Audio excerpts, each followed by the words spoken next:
ധനകാര്യ സ്ഥാപനത്തിലെ ഏജന്റിനെ ആക്രമിച്ച് കവർച്ച. ബംഗളൂരു ബന്നാർഘട്ട റോഡിലാണ് 4 അംഗ സംഘം 31 ലക്ഷം രൂപയുമായി കടന്നത്. സംഭവത്തിൽ ബന്നാർഘട്ട പോലീസ് അന്വേഷണം തുടങ്ങിയിട്ടുണ്ട്.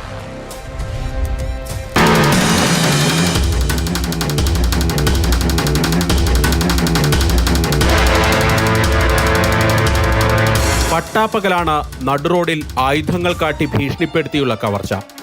ബന്നാർഘട്ട റോഡിൽ സകലാവരയ്ക്ക് സമീപമാണ് സംഭവം. സ്വകാര്യ പണമിടപാട് സ്ഥാപനത്തിലെ ജീവനക്കാരൻ കൈലാസാണ് കവർച്ചയ്ക്കിരയായത്. വിവിധ ബ്രാഞ്ചുകളിലെ പണവുമായി സ്കൂട്ടറിൽ പോകുകയായിരുന്നു കൈലാസ്. പിന്നിൽ 2 ബൈക്കുകളിലായി എത്തിയ 4 അംഗ സംഘം വാഹനം തടഞ്ഞു നിർത്തി കൈലാസിനെ ആക്രമിക്കുകയായിരുന്നു.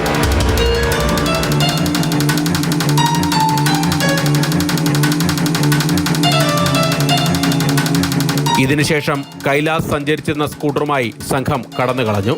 സ്കൂട്ടറിന്റെ ഡിക്കിയിൽ സൂക്ഷിച്ചിരുന്ന 31,38,000 രൂപ ഇവർ കവർന്നു. സ്കൂട്ടർ പിന്നീട് 1 കിലോമീറ്റർ മാറി ഉപേക്ഷിച്ച നിലയിൽ കണ്ടെത്തി. CCTV ദൃശ്യങ്ങളിൽ കവർച്ച മുഴുവനുമായി പതിഞ്ഞിട്ടുണ്ട്. സംഭവത്തിൽ ബന്നാർഘട്ട പോലീസ് അന്വേഷണം ആരംഭിച്ചു. പ്രാഥമിക പരിശോധനയിൽ കവർച്ചാ സംഘം വന്ന ബൈക്കിന്റെ രജിസ്ട്രേഷൻ നമ്പർ വ്യാജമാണെന്ന് കണ്ടെത്തിയിട്ടുണ്ട്.